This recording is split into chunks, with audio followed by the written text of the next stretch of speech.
Hi guys, in this video I am going to be showing you 3 best methods to record phone calls on iPhone. Method 1. When you want to record any incoming or outgoing calls on your iPhone, just go and start your iPhone internal video recorder and make sure the microphone is on.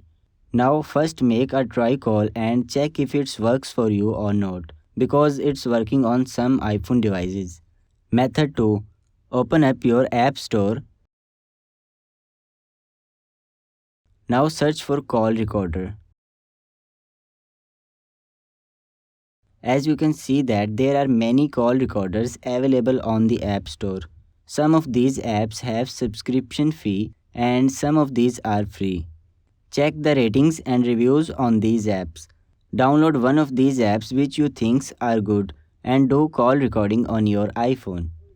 Method 3. This method is very quick and easy. If you have any another smartphone available, pick it up and start voice recording.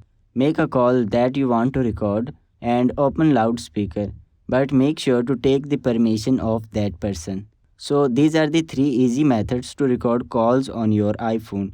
I hope this video helps you out.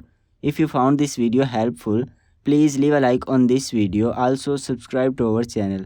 Thanks for watching.